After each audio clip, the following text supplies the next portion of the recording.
a little after 6, and we have, I think we have a full agenda. But we have a full agenda. I'm assuming it's going to take all of our time. So I'd like to go ahead and get started. And as we do for every meeting, I'm going to start by reading the mission statement.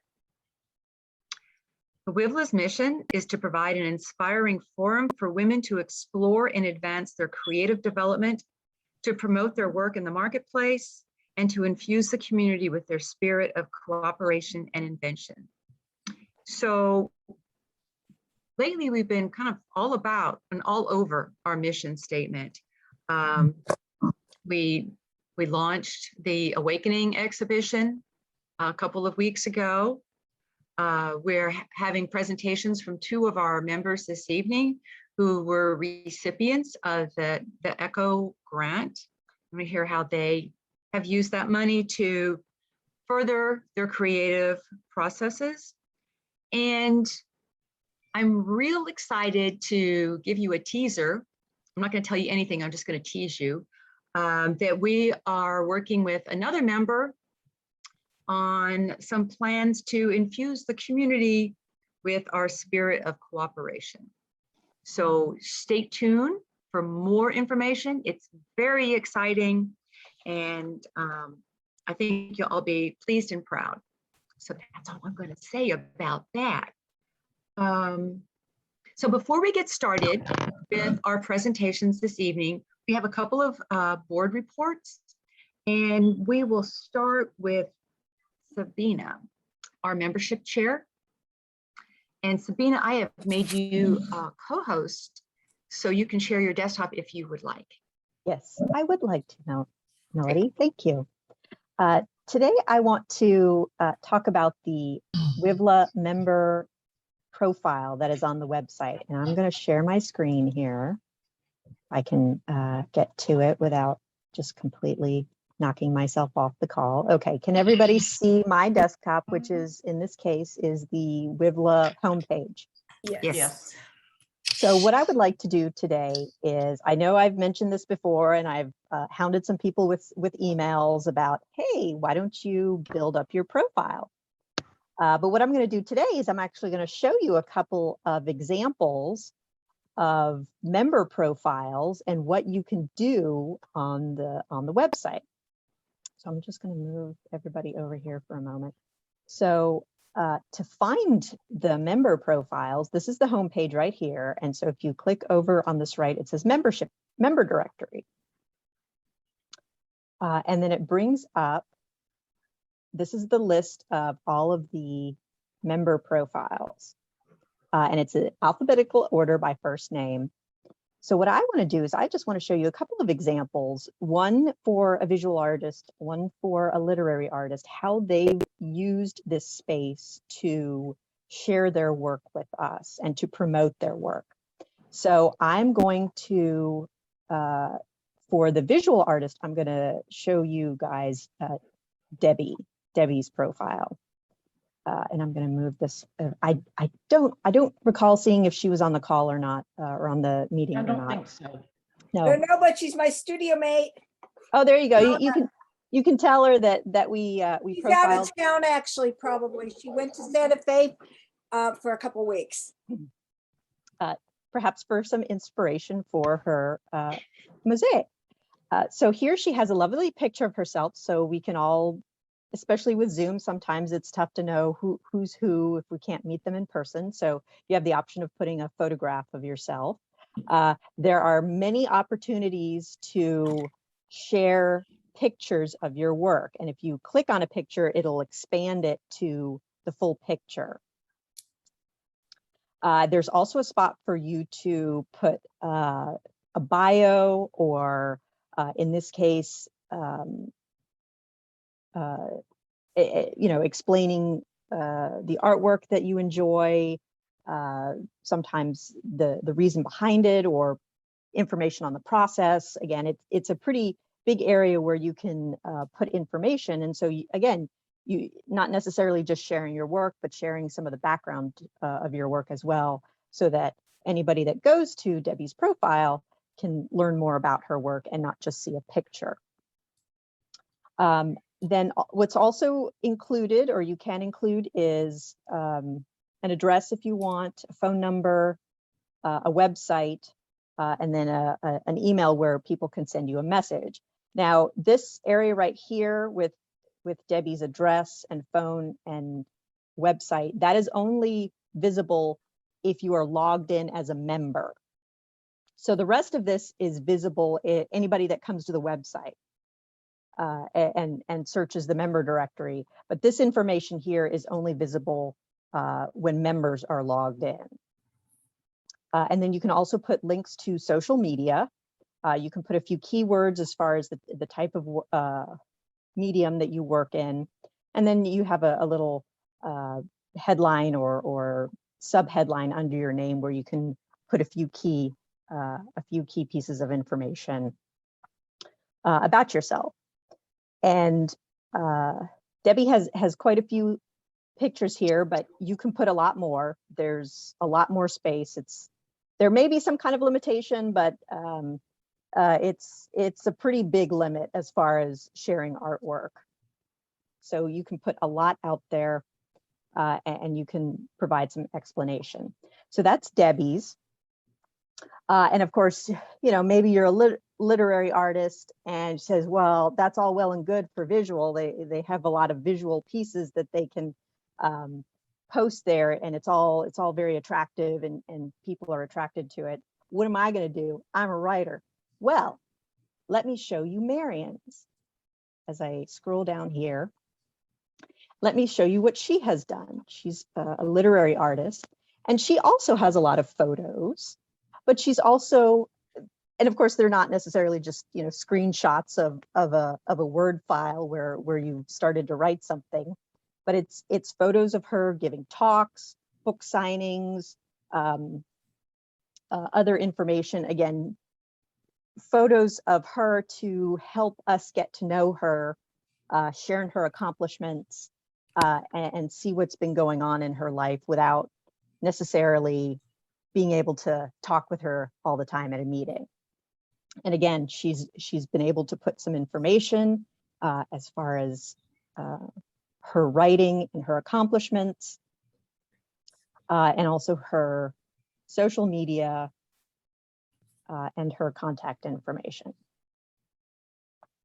So again, this is all items that you as a member can set up for your profile.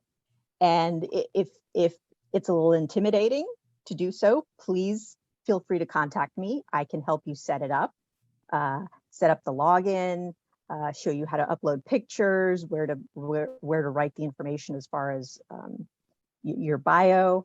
I will say it is pretty easy, but if you need help, absolutely here to help you. And this way people can just get to know you a little better, even if the one-on-one interaction at meetings isn't as easy as it was when we were meeting in person. So thanks. I have just one little thing to add. Go ahead and click on Marion's, or really any of them, any of these four or so here. When you scroll to the bottom where it had, novelist, creative writing teacher. So when we set up our new database of members, which automatically created this directory, there were just a few short words that were in our spreadsheet.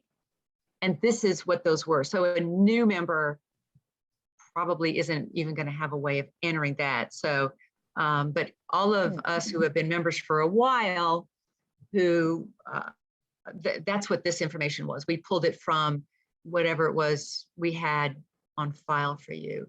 And just to further one more thing that she said, when a stranger comes in, a non-member, or if you haven't logged in yet, comes to this page, the send a message is still available, but you can't see what the email address is.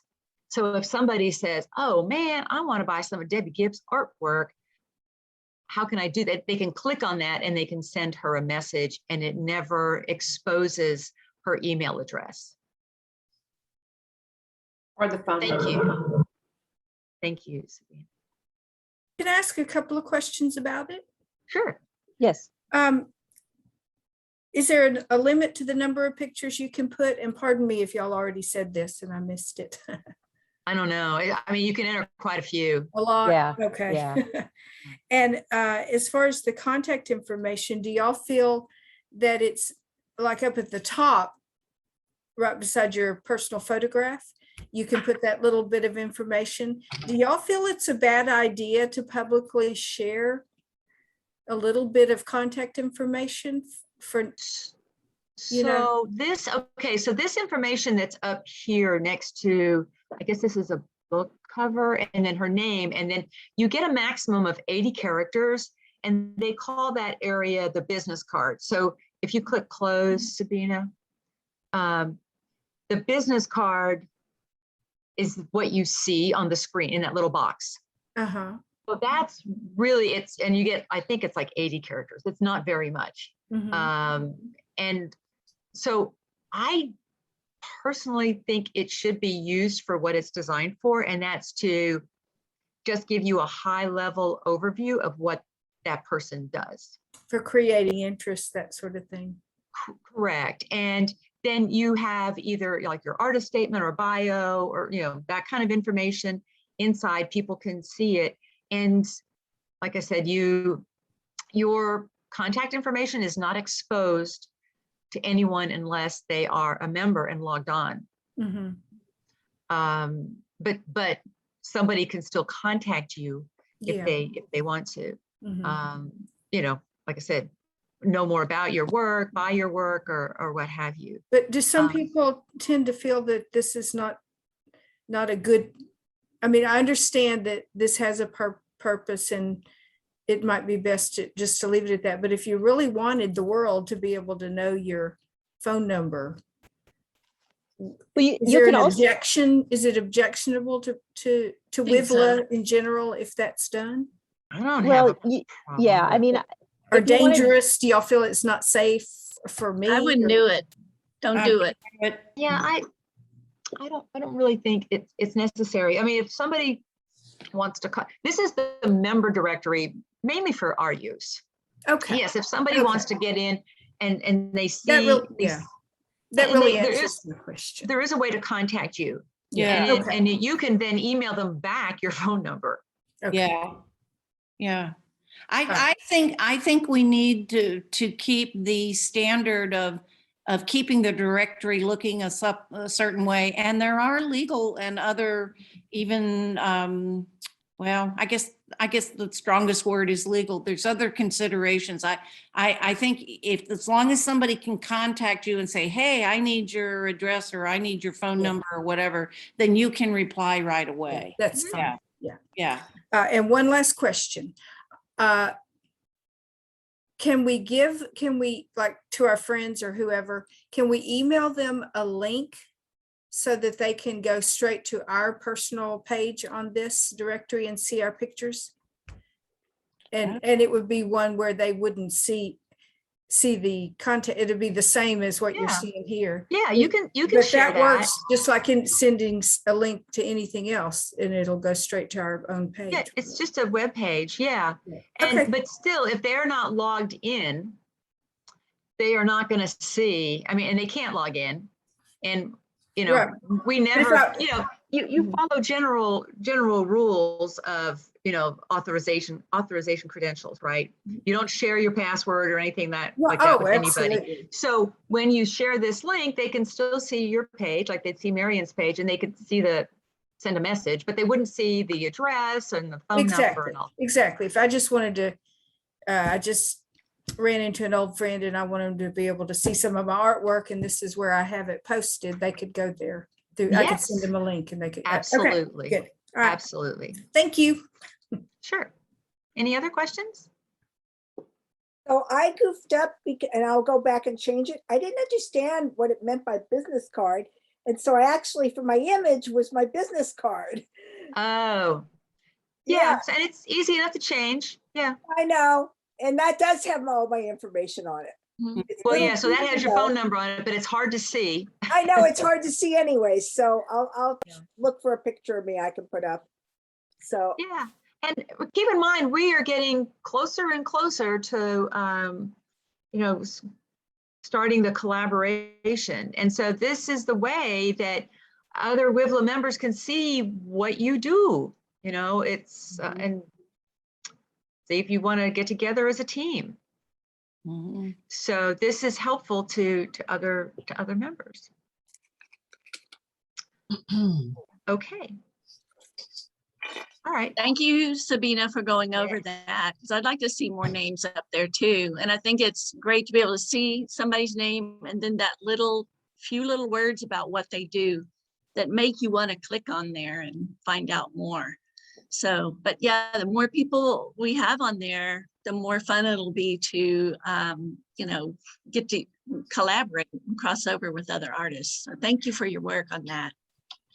So, and I see Denise is on the call. She is another one that has a great profile page.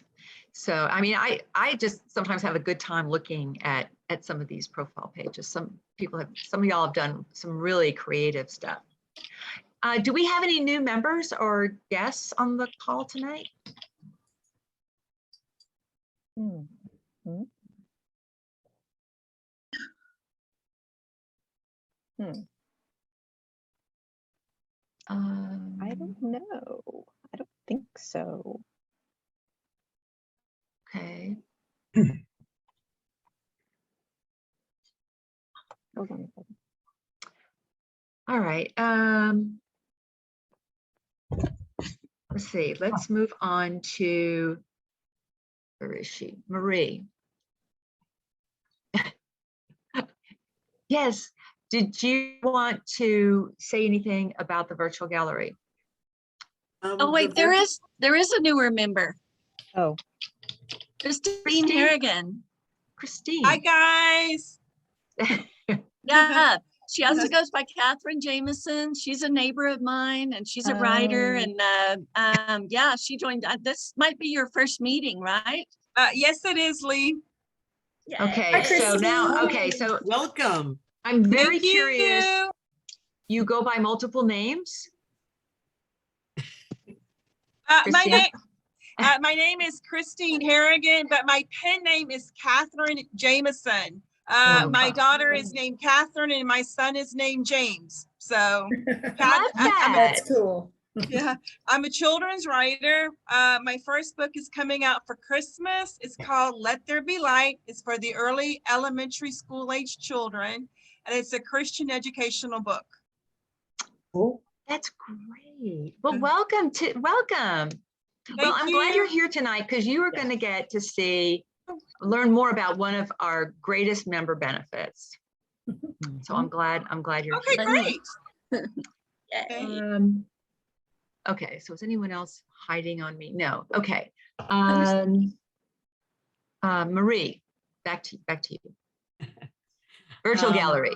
The virtual gallery, already planning on the next one, which will be November, December.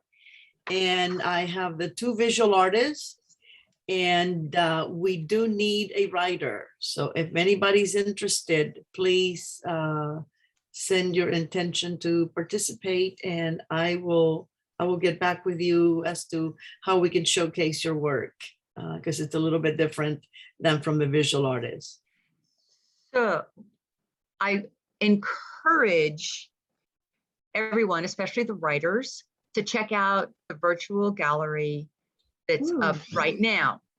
Ellen and Kathy Davis both have work up there, but Ellen's our short story doesn't really define them. What are they? Flash fiction. Flash fiction, thank you. And they are on top of an image.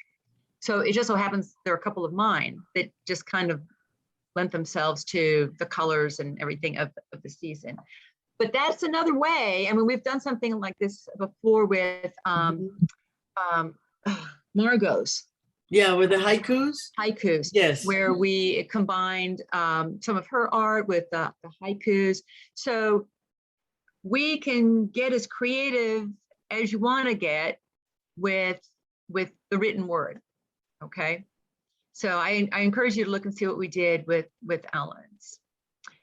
And you can even reach out to another visual member if you'd like to see if you guys could collaborate even on that. So it's, this is y'all's space, okay? And so we encourage creativity of all kinds. Well, most kinds.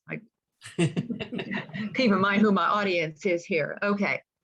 Because I'm thinking like with Christine, you could have something short along with some artwork from a book or something. I mean, there's just all kinds of places that you can go with the virtual gallery. And it's November, December, so what's coming out? That's right. That's right. I had an announcement from another art group. Can we save that announcements till the end, Kathy? We're Sure. doing board stuff right now. But we will have a chance for that at the end, I promise. Ellen Yes. and the cat. And the cat, yes, my Zoom diva queen. Surprised it's not a black cat, but anyway. All right, if you're a writer right now, life is very exciting. We've got 3 exciting things going on. First and foremost, we have our November literary readings. The theme this year is masks. And that is, not just our pandemic mask. We hear so much and we talk so much about them, but other kinds of masks. We got Halloween masks, we got ritual masks, we've got the mask we wear on an everyday basis without the pandemic mask, just as we deal with other people.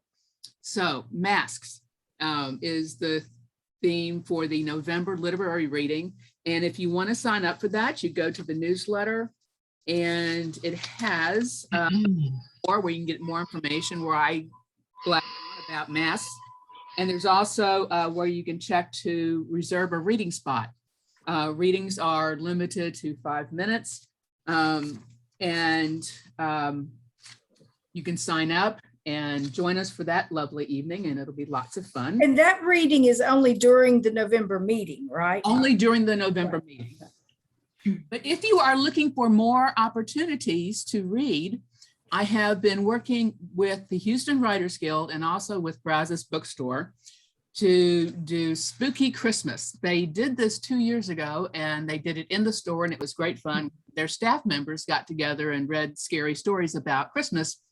Think of Charles Dickens, think of Nightmare Before Christmas. The possibilities are endless to have scary stories about Christmas. And so we are going to do it virtually this year, but it'll be the 3 organizations coming together in the month of December to read short stories and like flash fiction and poems about spooky Christmas. How scary can Christmas get? And let your imagination roam from there.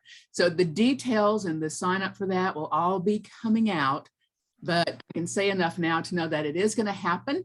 It is going to happen in the first half of December. So if you don't want to write about masks, you can write about spooky Christmas, and you can write about both. I just, let your mind run amok. And when you want to take a rest, the Houston Writers Guild has Indiepalooza coming up in October 8th through the 11th. And this is an event they have every year. Usually it's an in-person conference, and we'd be working a table and all kinds of fun stuff. This, again, will be virtual this year. We have several keynote speakers and several conference topics that they'll be going over about publishing a book, and once you publish it, what the heck do you do? And working with story and craft ideas. So if you are interested in that, you can simply go to Eventbrite and look up Indiepalooza 2021, and that should get you to the sign up for that. It's either $50 or $75, and I'm not quite sure what the difference in cost is, but it's a full weekend of, talking about writing, which to me is great fun. So thank you. If you have any questions about any of those 3 things, please let me know. Ellen, can you put the spelling or a link or something for Indiepalooza in the chat? Because Sure it's can. not a Y, it's an IE, and just to make sure everyone's got it. I have been practicing on how to spell Indiepalooza correctly. So yes. It's been a lot of fun. The years, I'm not a real writer, but I like to write little things and all, but I was so inspired by their programs a few years ago, the last one they had at Rice, and the speakers they had. Just hearing these stories are really inspirational. So it should be a great event. Okay, thanks. Well, I don't know about you, but when I think of spooky Christmas, I think of shopping on Black Friday. You know, you could go there with that. Yes. Okay. Possibilities are endless. I know, lost in the shopping mall. With Krampus. Okay, moving on. We do have a program tonight. Gretchen, where did you go? Gretchen, did you want to speak briefly? Yes.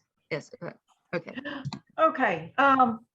And you're not talking about our program tonight. Correct, I am not Okay. talking about the program. Okay, just making sure.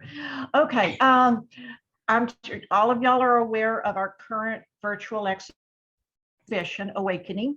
Hopefully the reception was wonderful. Hopefully you've had a chance to check out the pieces. There are some very powerful pieces in the exhibit. And in our board meeting, we were talking about, we just wanted to see what else could be done with this. And some of us on the board are interested in ekphrastic poetry. And our president, Melody Love, wondered if the artworks in the show could be an inspiration for this. For those of you who don't know, ekphrastic poetry, very much simplified, is poetry written about works of visual art, usually with vivid detail and describing how the writer, the speaker, is impacted by that particular piece. I want to emphasize, and I wanted to encourage those of you who want to just stretch their writing skills to go look at those pieces and choose one or more and write a piece about that. This is not an official WiVLA event. We have no plans to gather up the poetry and do anything with it right now. You know, we've tossed around ekphrastic poetry enough that we may do something with ekphrastic poetry down the road, but we have not formalized anything right now. But this is simply a suggestion to y'all. Please take advantage of these really neat pieces. There's some really cool pieces there, and just flex your writing muscles just for the fun of it. Yeah, I mean, if there's enough interest, we can always do some recordings and put them on our YouTube channel. So yeah, I encourage you to do that. Also, if you go to the webpage where the Awakening exhibition is located, there's a catalog that you can download and that you can also peruse. And if you don't want to, you can do that offline. That's what I'm trying to say. So you don't have to be online when you're viewing it. Okay, and Sally, would you like to say something about the outing? Yeah, well, first of all, I want to give you some good news. If, like me, you ever spill red wine on your keyboard during a board meeting, it can be rescued. Oh, I thought I was going to have to buy a new one. I looked up things to do and they said, well, you know, it probably won't work, but try this anyway. So I rinsed it in water, sloshed it around and dried it for 2 days with a fan on it. And it works. So there you go. So Oh, mercy. Well, thank you for that helpful hint. yeah, this is useful information, guys. Because wine at a board meeting is a necessity. Yeah, yeah. It might only work on wine if you're drinking spirits. I don't know, you know, it might be different, but good luck with that. Okay. Well, we're very excited to announce our outing to see the studio of Dixie Friend Gay. And I think she's a well-known name in Houston. She's got the murals, mosaic murals at the Bush Intercontinental Airport, and she's got several sculptures around town. And I think it'd be fun maybe to do a tour of them. Some of them are, really odd places, but and then she's a painter as well, and she was flooded out. Her studio and house were flooded out during Harvey, but so it's just been rebuilt, and I've just seen pictures on her website and it looks fabulous. So this event is happening on the 16th of October at 10:30. More details to follow. And I think, Melody, you're going to put it on the calendar, and that's how we're going to sign up, right? Yeah, and I just put up like the bare bones. I didn't have power for a couple of days, and so I'm just kind of getting back in the swing of things here. So if look at it and tell me, fill in the blanks for me. I mean, you can send me the information, but you can go to it right now. And there's 20. It's limited to 20. She's limiting it to 20, and she requests that only those vaccinated and masked attend, which is fair enough. Mm-hmm. And so, I think it's going to be a popular event. So you can all sign up after Melody and I have signed up. And truth be told, I think you could probably sign up now, but it just doesn't have much detail in it. No. Well, don't say that. Okay, no, you can't sign up now. But it is a members only event.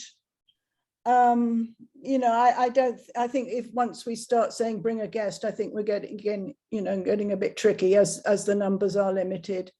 And I've asked her about parking arrangements. I haven't heard back yet, but I imagine it would be best to carpool, in which case we'll do that. We've got time to arrange all that. And we can keep updating the calendar event as we get more information. Mm-hmm. Okay, perfect. Yeah. Thank you. So I think we are done with the board reports. So at this time, I am going to turn the meeting over to our Vice President, Gretchen. Okay, I would like to introduce our two ECHO award winners. This is normally done in April, but the pandemic threw us off schedule. So we have two winners today, a visual and a literary artist. Gladys Jones, who's about to go first. She's our visual artist. Her inspiration comes from nature and from the colors and shapes she encounters in her meditation journeys. And the layers of the transparent glazes she adds to a lot of her work creates a depth and a luminosity that I'm really fascinated with. You can find current examples of her acrylic, watercolor, and encaustic work at the Fort Bend Arts Center or on her website, gladysjones.com. Take it away, Gladys. What did you do with one second. $2,000? Could everyone mute themselves while she's speaking? And if you've got questions along the way, go ahead and put them in the chat, but there'll be time for questions at the end too. Thanks. Okay, just fair warning, my internet has warned me that my service is spotty, I guess. So if I cut out, I apologize. And my Gretchen cut out. I don't know if everybody heard it, but my website is gladysjonesart.com if you want to check it out. So as we all know, 2020 changed a lot of our plans, including mine with what I was going to do with the Eco Fund grant that I got. Original plan was to go to encaustic camp in Washington State for a week with a bunch of other artists and play around with encaustic paint. That got canceled. So as artists do, they don't let things, hold them down that much. So a lot of the artists that I was going to be seeing said, here, hold my wine for a second, and immediately got things set up online. So I don't have a PowerPoint. I just want to tell you guys, just talk about what I did. And one of the things that I did with some of the money was that a couple of artist friends of mine who weren't working, weren't getting any money coming in and everything. I bought art supplies and sent to them with some of the money so that they would have stuff to play around with during the time that they were at home alone. And then with the rest of the money, I proceeded to take a bunch of workshops. I took some workshops that I would not have been able to take otherwise had it not been for the lockdown in 2020. I wouldn't have been able to travel and afford to take all of these workshops. So I was, it was a blessing and a curse, I guess, the lockdown for 2020. So one of the things I was able to do was I took 4 workshops on fine art collage. And the last one that I took actually talked about, it was more like involved with encaustic and making it into like more like 3D elements and things like that. So 4 of those workshops. And then an encaustic artist that I know over in Ireland came up with an idea to do a year-long encaustic course. And there is a video once a week for a year, and then you have access to all of the videos forever. So I paid for that too. So I have to say that because of the 2020 lockdown, I got a lot more art education, a lot more experience to exposure to some techniques I would have not ever been able to get exposed to by doing this, and by utilizing the grant money. That definitely came in handy to enable me to take all of these workshops. And that's all I did in the last year. Sounds like you had fun though. Oh, I did. And if you guys want to check it out, I mean, I know that Marie especially, she's a collage type person. There's a group on Facebook called Canary Rising that's headed up by Crystal Marie Neubauer. And she's very inspirational. She's had overcome a lot of hurdles in her life. And if anybody wanted to check that out. And then the Painting with Fire, if anybody's interested in caustic, you could ask to join that group too on Facebook. So have you done much collage work since you've started taking these classes? As a matter of fact, yes, a bit. One of the things I discovered, we did this little exercise. It's called 5-minute collage. You're not allowed to think too hard about it. You just like whatever catches your eye, you pull it and put it together. And I did a whole bunch of those. And I actually am in the process. I've got about 20 in the works right now. I'm focusing on smaller pieces right now. But I've got about 20 of those in the works right now. So it's kind of fun. And I realized that apparently I had been positioning myself to do collage for a long time with all of the stuff that I had saved over the years. Oh, you know how artists are, visual artists are. It's like, oh, I'm going to save this. I might be able to use it for something. This is a good box or whatever, you know. So, and I had a lot of good handmade papers. I get some handmade papers to use if I make a small collage, I put it on top of a piece of handmade paper that coordinates with it. And there's a place on Etsy that I really like the work that the guy does. He uses recycled materials. He recycles old clothing, paper, denim, and all that stuff. And it's called White Dragon Papers. If y'all want to check that on Etsy. But I get a lot of his stuff. I was looking around to see if I don't have anything within reach right now, sorry, or else I would show you something. So so someone is asking if you could briefly explain the encaustic process. There is fire involved with it, or heat, and so you see the fire extinguisher sitting over her shoulder there. But yeah, Yes, I have 2 fire extinguishers in here. Now, the only thing that I have ever done was I did set a paper towel on fire, but it was, I don't know what I was thinking. That's the only thing I've ever set on fire in the house. And it was, but encaustic is, actually, it's the oldest medium that man has been known to use. And it is beeswax and damar resin, which is actually a resin from a particular pine tree, and pigment. But most artists make their own.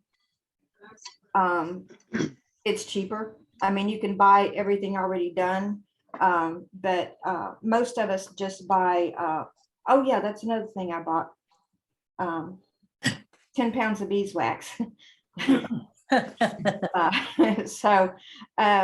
But you take the beeswax and you usually use like a 7 or 8 to 1 ratio.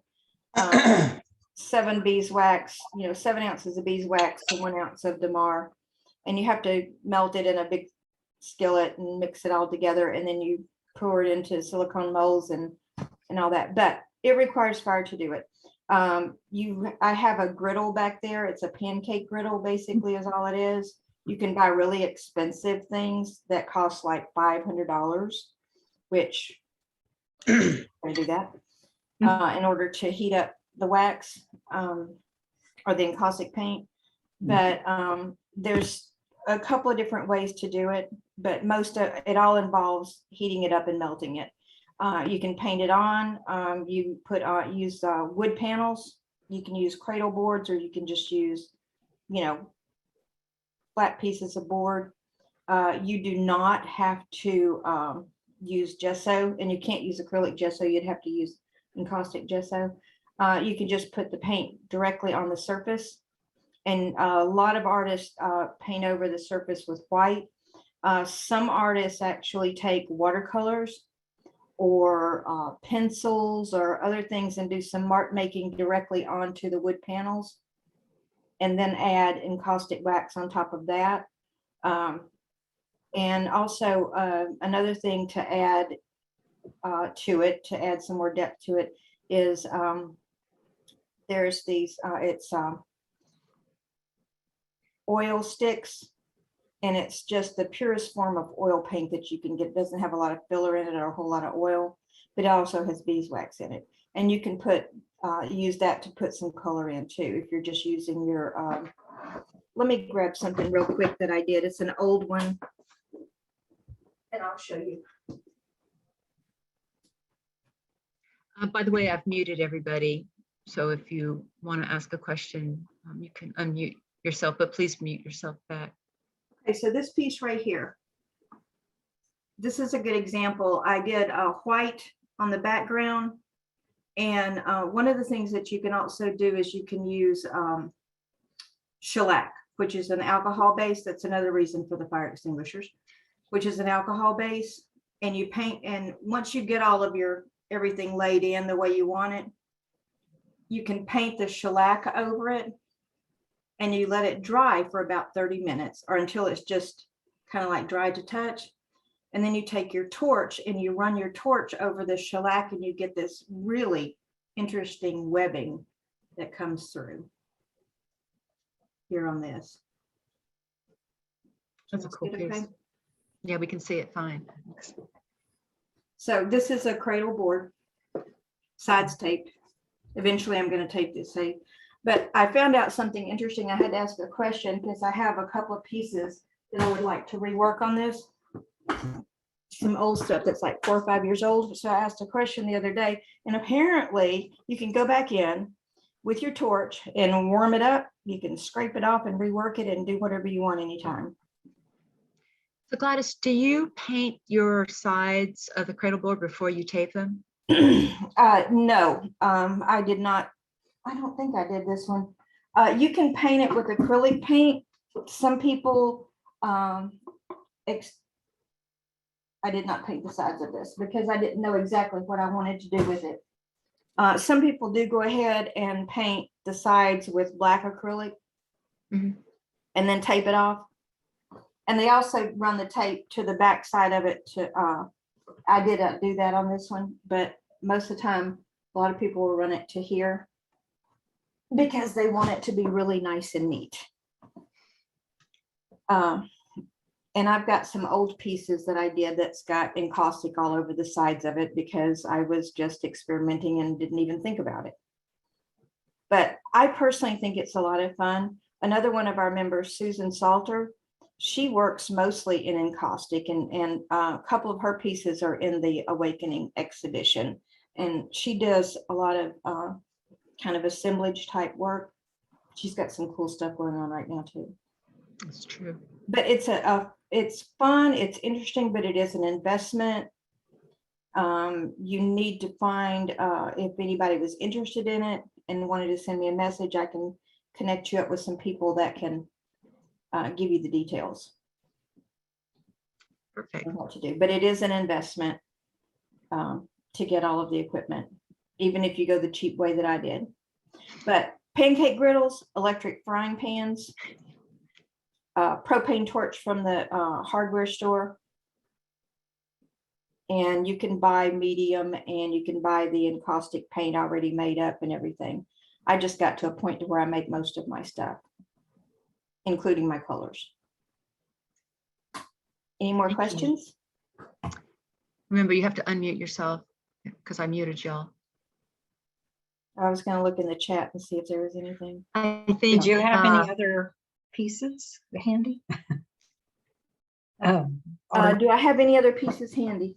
Yes, actually, I just got through framing some stuff because I'm fixing to do a rotation. And your dress is very artistic. I was going to say the dress is awesome. Pardon the no bra thing. This is a piece here. And this is, y'all gonna love this, Velcroed in. All right. Okay, these frames are panel frames that I get from the canvas place. And then I just put Velcro on the back. That is awesome. And these are solid wood frames, properly wired on the back. But this is another piece that I did. I don't know, I had the universe in mind and all that. I have a whole bunch of them that I did with space and the universe and nebula and stuff in mind. And this one also has the burn with the shellac. That's what all this webbing is. That goes perfectly with your dress. It does. I didn't realize that. It's It amazing. does go really good with my dress. What is the name of that? What is the name of that company that has the frames? Canvas Place. Jeez. Canvasplace.com. And you can get black, you can get maple, you can get unfinished. I think they have oak. These are panel frames, but they also have floater frames, and they don't have frames for photography. They don't have frames with glass in it. I don't think, but I haven't ever looked for that. Well, you didn't mention it, but there is encaustic for photography.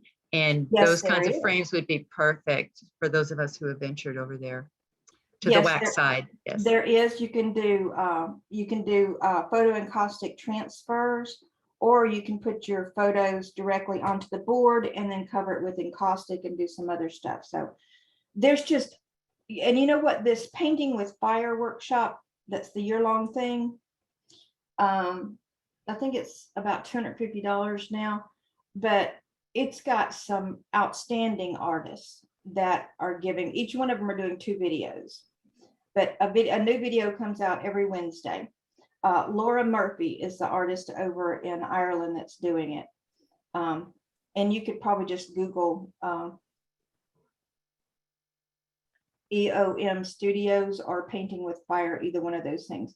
On Facebook, you can just do a search for Painting with Fire and find it. But if anybody's interested in it, these artists are showing so many different techniques. Not all of them I'm interested in, I'm not interested in all of them, but they're sharing so much information. It's just an amazing group of women. It's 26 artists that are sharing this. And I would encourage you, if you're interested, check that out. That'll be your most economical thing. And then you have the videos to reference forever. So this is another one I did, and I love sparkle. And this one has some sparkle in it. And this one has a shellac burn on it, but this was a shellac burn that I did a flame on, is what I call it. You get your colors laid in, and then you let it sit overnight to set up real good. And you take it out in the backyard. This is not an inside thing, ladies. And you cover the whole thing with on shellac. You just cover the whole thing, and then immediately hit it with your torch, and it seriously, it flames on. But what happens is you get some really cool blending, and then well, it's not going to show it real good, but you get these textures from the shellac and all of that. But this was the flame on technique. That is very cool. It is. Well, it sounds like you have spent your money wisely. You got some education that's going to keep on giving. You've extended your network, made a lot of good connections, got some supplies, and had fun doing it all too. Yes, I did. I was not bored at all during 2020. Not one single time. Okay, let me introduce our next Echo Award winner. This is Sabina Gartler. She's a literary artist. She writes flash fiction and zines and is partial to incorporating elements of the supernatural or science fiction into her stories. She also publishes an online monthly zine to indulge her love of herbs and herbal medicine. I was especially intrigued by that and just got on her mailing list for it. You can find her works on her website, sabinagartler.com. Sabina, what did you do with your $1,000? Well, if I may share my screen. I do have a PowerPoint presentation to share here if I can. All right. So if I can move the little box out of the way. So I, like Gladys, had to change how I spent my money from my original proposal. My original proposal was to travel to Roanoke Island, North Carolina, to do some additional research on the lost colony of Roanoke for a series of short stories that I'm writing. However, let's say at the beginning of this year, when I had planned to travel, I still did not feel comfortable traveling quite that far. So I decided to stay closer to home and travel around Texas, places where I could drive to and kind of keep a little bit more distance from people, which is, I just like doing that anyway. So that was good. So instead of traveling far away, I traveled within Texas, and I went on a search for Texas ghosts. So I went to various small towns in Texas that either had a very deep history to them, very old towns, or towns that somehow had a lot of ghost lore associated with them. So these were the 3 towns that I visited while I was, these were the 3 towns that I visited on my travels. So one was Nacogdoches, which again is one of the oldest towns, if not the oldest town in Texas. And while there's not a whole lot of ghost lore that was associated with the town, there was a lot of history here, and there were a lot of opportunities to research Texas in, let's say, the Victorian period, which is one of my more favorite periods that I like to write about in addition to ghosts. So I went to Nacogdoches. I also went to Jefferson, Texas, which is up in North Texas. That is, again, one of the most haunted small towns in Texas, one of, if not the most haunted or or claims to be the most haunted town in Texas. Of course, they're all, there's really no way to substantiate that, but there was a lot of ghost lore associated with Jefferson, Texas, and several ghost tours that you can go on that delve into the history of the ghosts that presumably inhabit various buildings in Jefferson, Texas. And then the third place was New London, Texas. And this is actually the trip that I want to talk about in my time today, because this one probably had the most impact on me on my travels of the three places that I went. And if you're not familiar with New London, Texas, in March of 1937, there was I don't know if this box is in the way for people, it's in the way for me, but in March of 1937, there was an explosion at this school due to a gas leak. And just to give you a little bit of background, this particular very small town in Northeast Texas was very wealthy because they had a lot of oil fields in the area. And so there was a lot of revenue coming into the county. So they built this beautiful, beautiful new school, I believe in 1936, that was a school for both elementary, middle school, and high school students. And an idiosyncrasy of how it was built was underneath this front section of the school, there was this huge crawl space that was poorly ventilated. And the school was built to use natural gas heaters.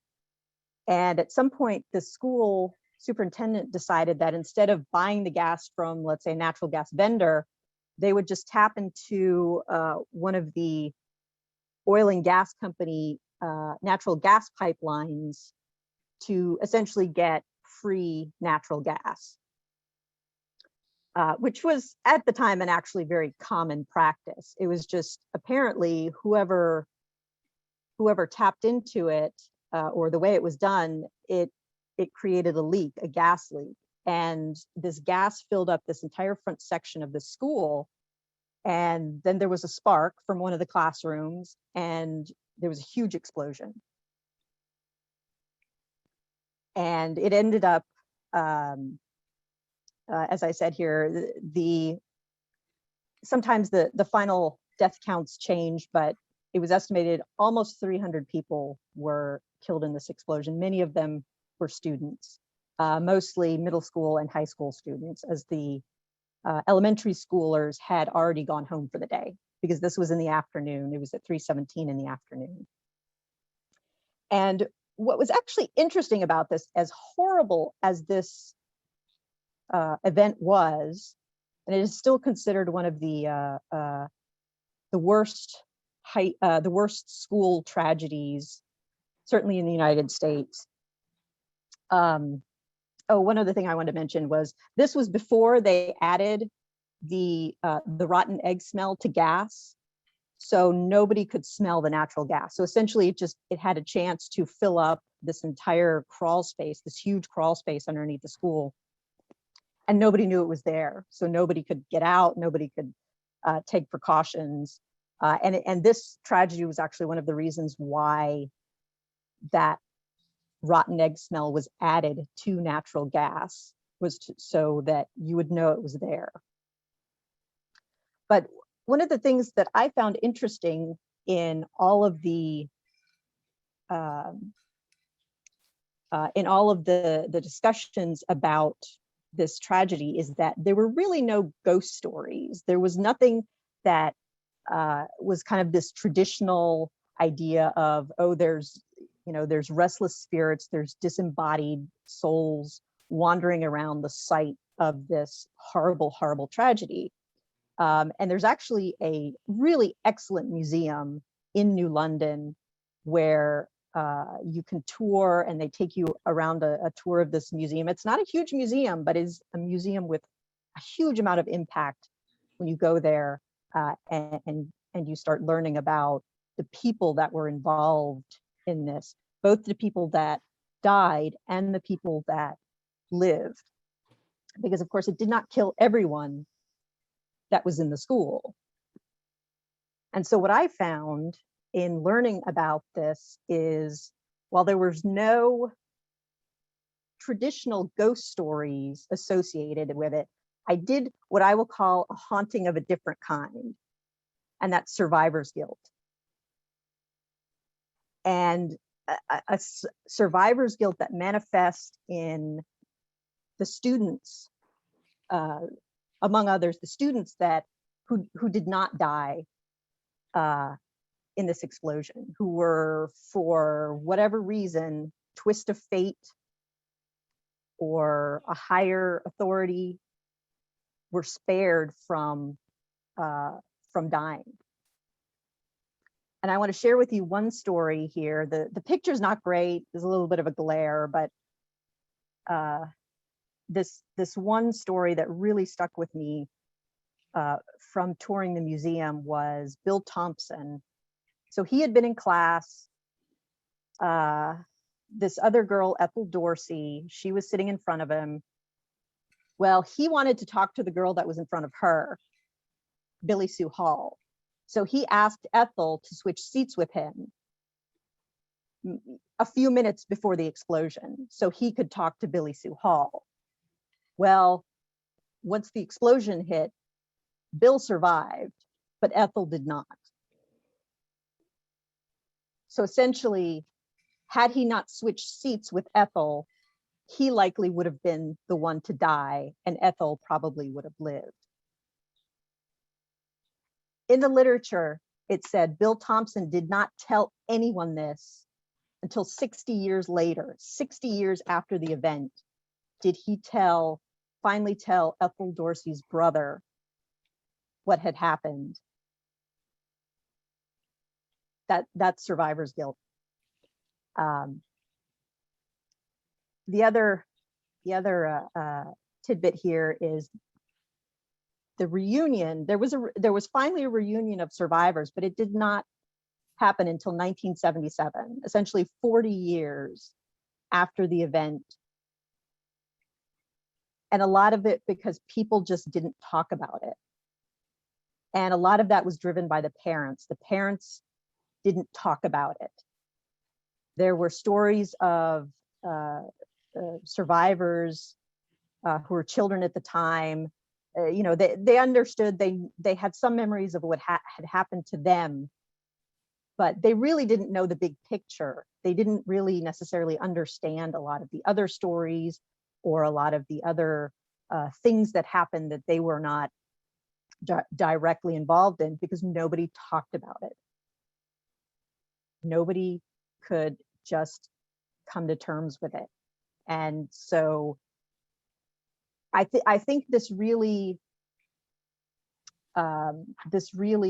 spoke to me, because I think we all have, from one thing or another, we have experienced survivor's guilt. One example is Hurricane Harvey. I remember I was in a professional group. I belonged to a professional group, and we were in a meeting, and we had a speaker that had come in from out of town, maybe that fall of 2017, and she had just asked the group generally kind of what our experiences had been with Hurricane Harvey. And somebody very astutely said, you either have PTSD because something had happened to you, or you have survivor's guilt, that you feel bad that nothing really terrible happened to you when so many terrible things had happened to other people. And even I think now with COVID, I think that's going to be a big part of the stress that comes through as a result of all of this, is potentially survivor's guilt. That why some of us didn't have problems or didn't lose people when others did.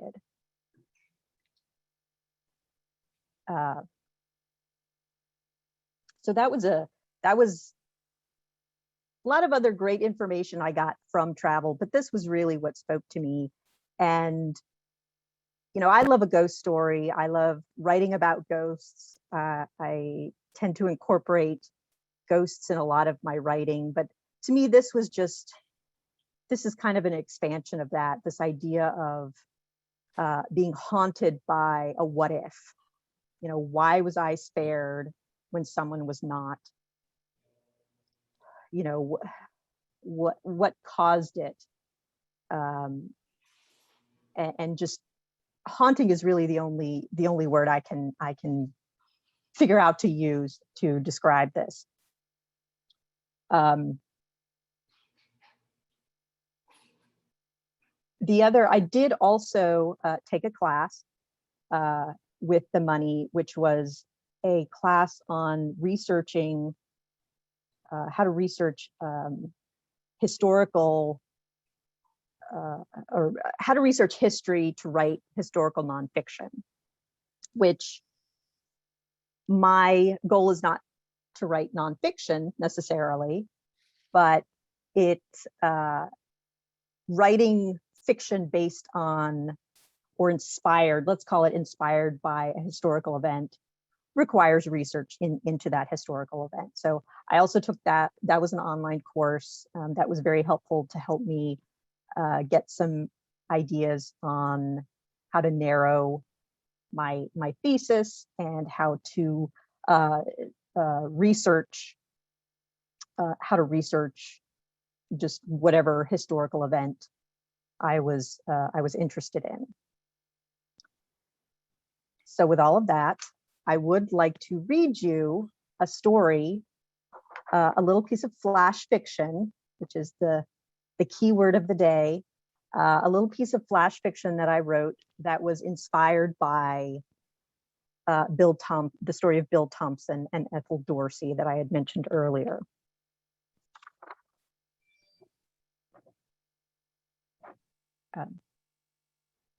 Bill wondered how Ethel would cook her eggs.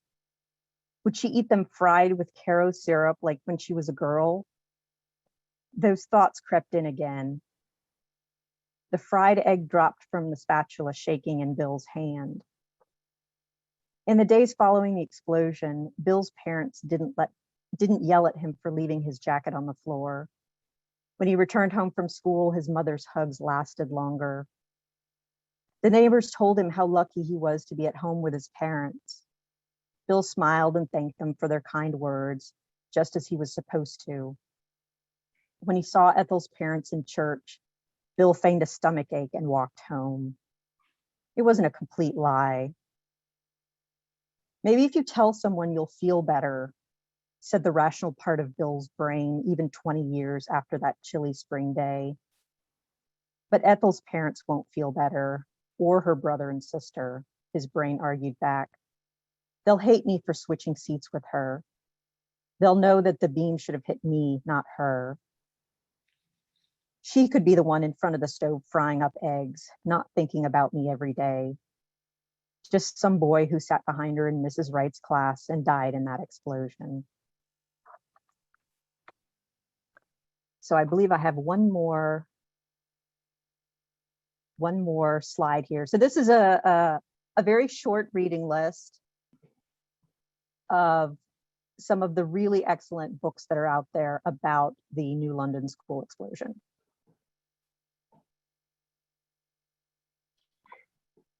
Sabina, did you take the writing class before you went on this trip to New London, or? No, unfortunately, no. This kind of the class sort of popped up after I had taken the trip, and so I was not able to do it before. But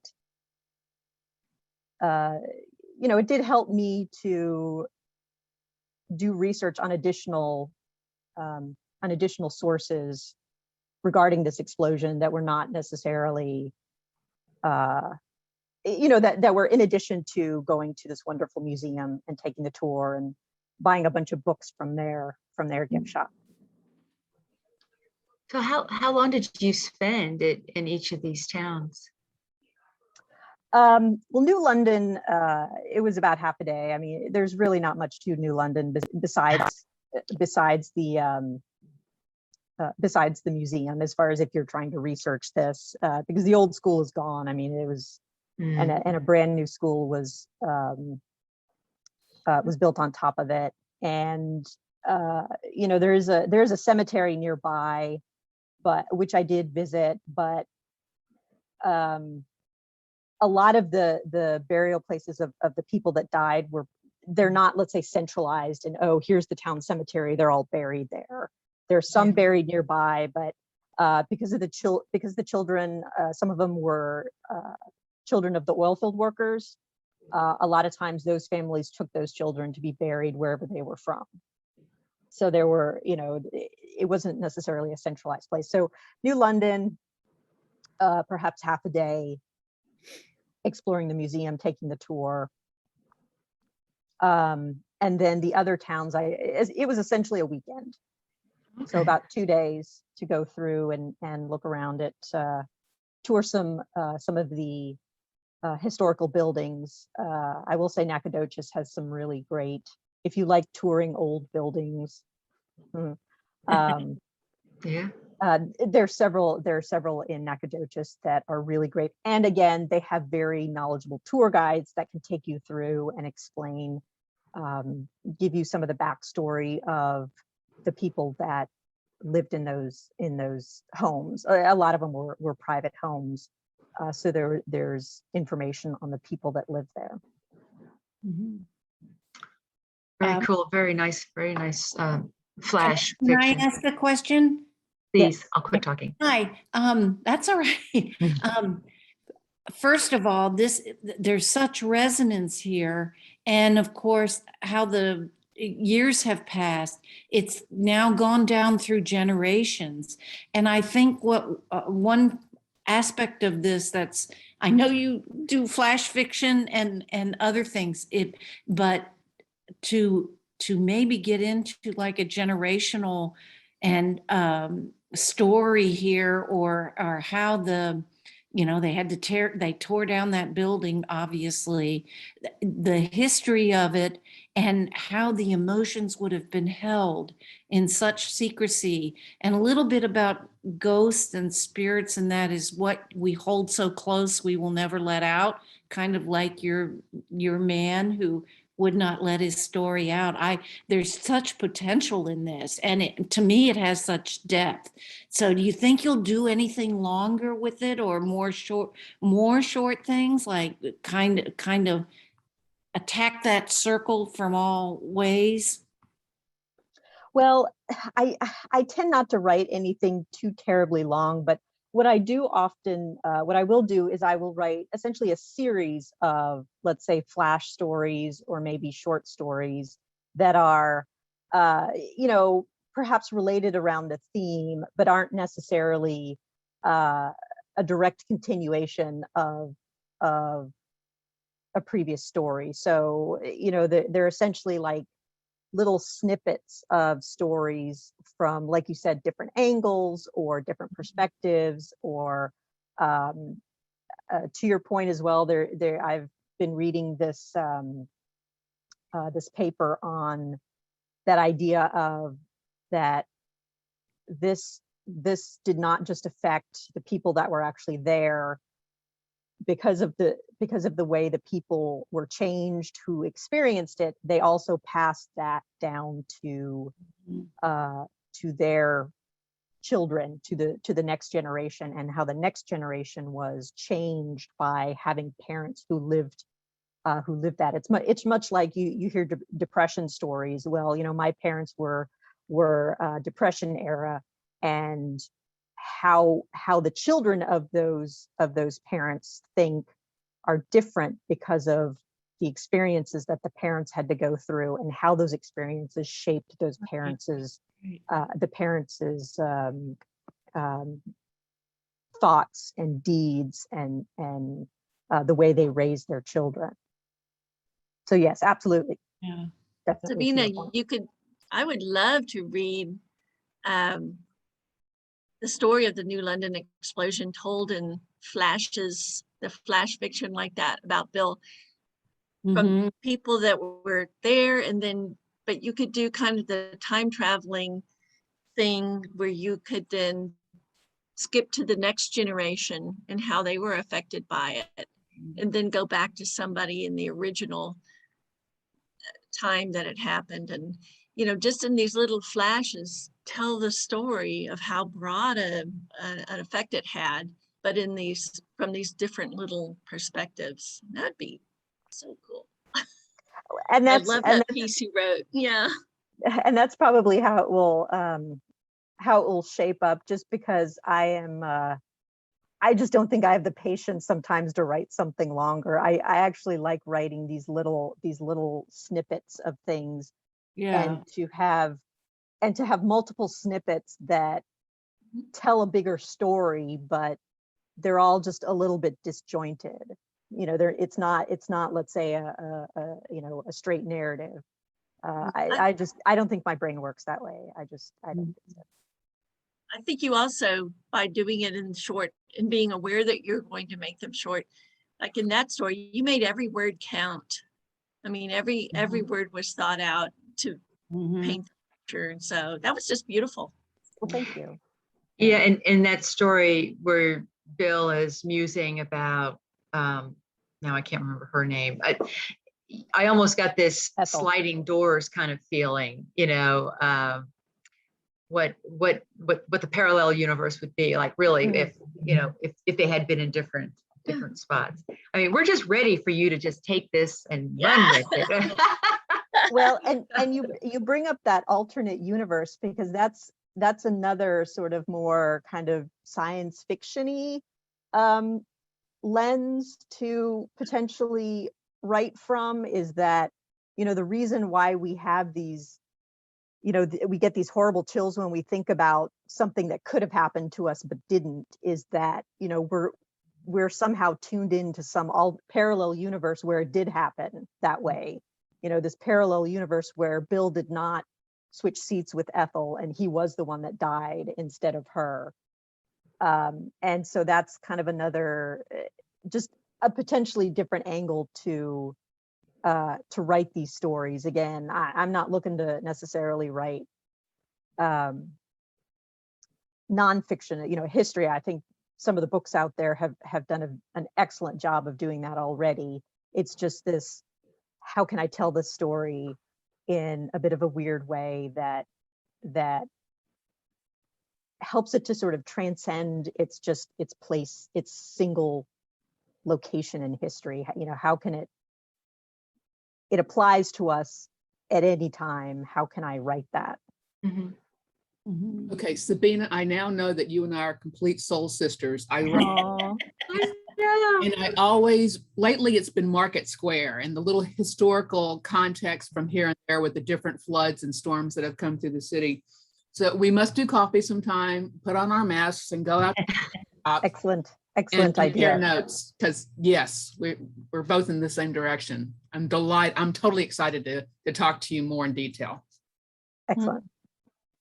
I'd like to just kind of sit at the table right next to y'all and listen.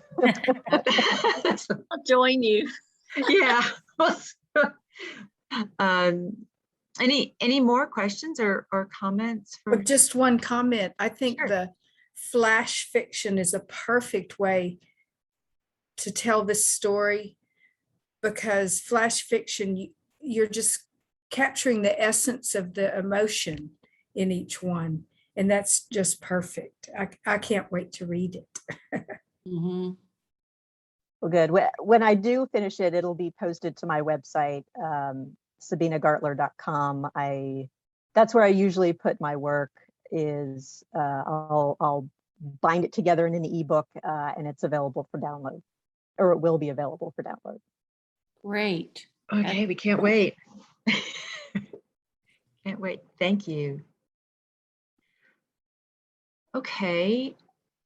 Now I got to figure out. Let's see if you can quit sharing. Yeah, I and stopped then sharing now. There we go. I will take you off the spotlight.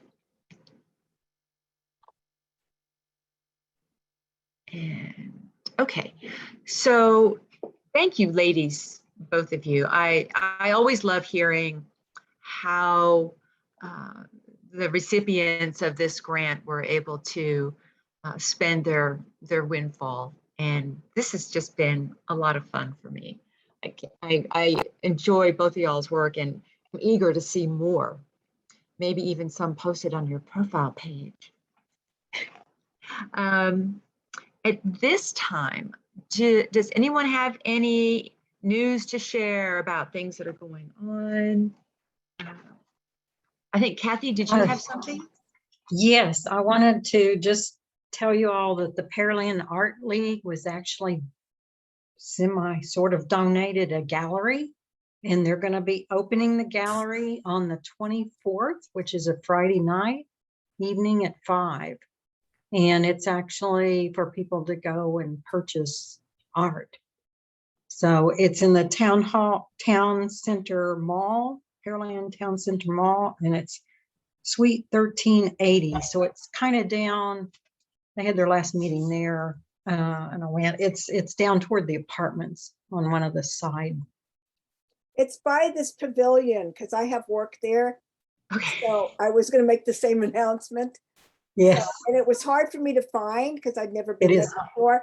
But right in the middle of this like cross where the streets cross there's a pavilion where they have events and things. And it's across from the HM store on the side of the HM store. and it's 1380. That'll help you also because they're numbered. Yeah, but it is kind of on the side. Well, congratulations on having your art there. I was Yeah, gonna well, put you my know, book I and it don't didn't work live in- out. I didn't. I Huh? don't live in Pearland, but I don't either. but Margot Green, who was a part of Artists Alive and Well, has worked really hard to get things going there. And I was in that group with her, and so I kind of was put in. I became part of the group, and it looks really nice. There's a lot of really nice artwork there. Yeah, the mayors and two of the mayors On were supposed to Friday, be there. Yes, and I also wanted to announce that I'm initiated what we're calling a safety fair in Friendswood, Texas.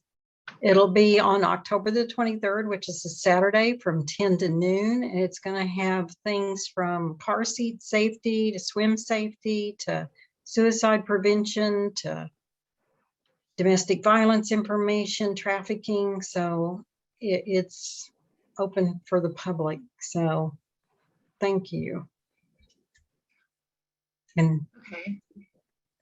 I do have one other thing that it'll be the end of October, but WiVLA Waterhole, if some of you know it in Southwest Houston, it's a great place to go.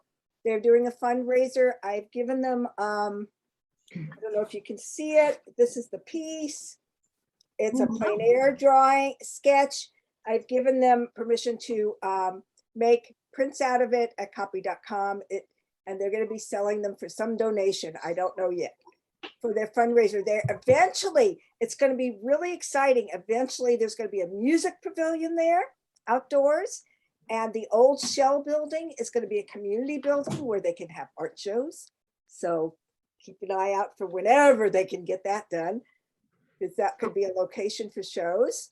What did you say the date was? Well, I know it's if you go to the WiVLA Waterhole site for the festival, Okay. it's around Halloween. So Oh, yeah, so but that's part of the fundraising and the long-term planning for the wonderful place you can go and walk outdoors in nature. It's a great site. So there's no bathrooms there yet. That's the first thing. the first thing they need to get.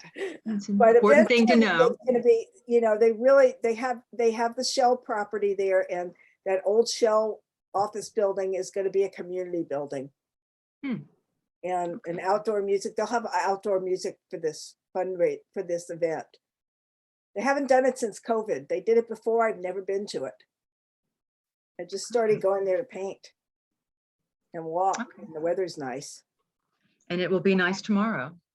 Yeah, I heard that. It's getting Yeah. cooler again. Yeah. We're all looking forward to that. Okay. I'm sorry, say it one more time. Willow. Willow Waterhole.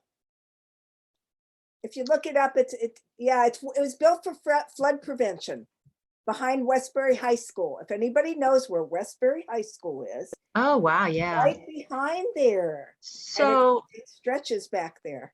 so Rona, I know you know how to do this. Why don't you post some of this information on our Facebook group Okay. page? Okay.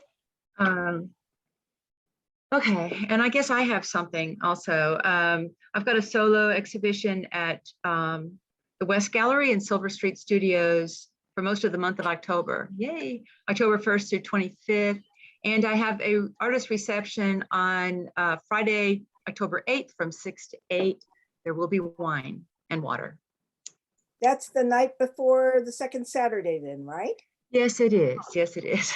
Yeah, yeah, And the Friday following the biannual. yeah.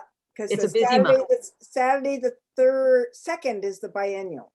Correct. Yeah, for those of us that have studios at Sawyer Yards, the first 2 weekends are going to be pretty busy, and some of us are also open the third Saturday, and heck, some of us may just be open all the time. We may be in costume, you never know. We will be if Ellen stops by. Is it, Rona? It Yeah. might be important to put that art gallery is only going to be open on Saturdays Yeah, typically from noon to 8. I don't In know if I Pearland. submitted it to WiVLA yet. I submitted it to the VAA newsletter, but I'll make sure it gets to the WiVLA newsletter too, if I did Right. already. I have one little announcement. Yes, ma'am. On October 2nd, at the Fort Bend Art Center in Rosenberg, we're having the fall art show. And this is something that's through the Lone Star Art Guild. Anyway, on Saturday, October 2nd, from noon to 4:30, if anybody happens to be in the area and wants to come check out the art that was submitted, come on by. Well, that's perfect because Sawyer Yards, the biannual starts at 5 o'clock. So Hey, there you there you go. You could just make an art day of it and drive from one side of Houston to the other. Exactly. And there's a lot of restaurants and stuff now, probably in both places. So Oh yeah, there's a lot of restaurants in downtown yeah, Rosenberg. there's a brewery in Sawyer Yards. So yeah. yeah, I think there's gonna be eating and food art all trucks, day too. long. There used to be the railroad cafe or whatever. Yeah. and It's still Rosenberg. there. Still there. Oh, it opened back up. Good. Mhm. Because they were working on it a long time ago. Yeah. There's quite a few restaurants down there. There's the soda fountain. I can't remember all of them, but there's some really cool shops down there too. And last Saturday, not this past Saturday, but the Saturday before, they had an art show down there. I mean, a car show, and they had the streets blocked off. And on Saturday, we got over 250 people come through the art center. Wonderful. And I sold 2 paintings and 2 small collages. Even better. And fell down Yay. and gave myself a skinned knee and a black eye and a bonk on the forehead.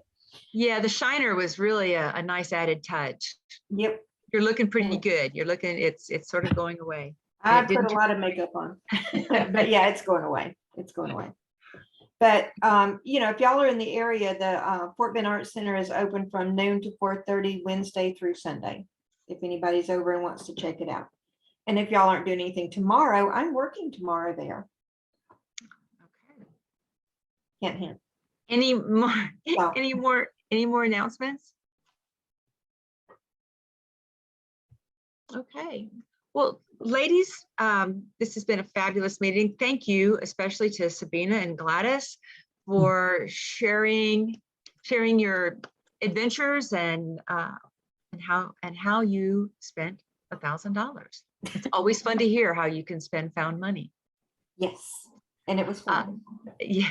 So I'm still running a couple days behind schedule. I haven't caught up to the couple days I lost last week. So the video from this will probably be up before the weekend, but I can't promise it'll be up by tomorrow. So y'all have a wonderful rest of the evening, and we'll see you next month. Thanks, everyone. Thank you, everyone. Bye. Bye. Bye. Good to see you. Oh.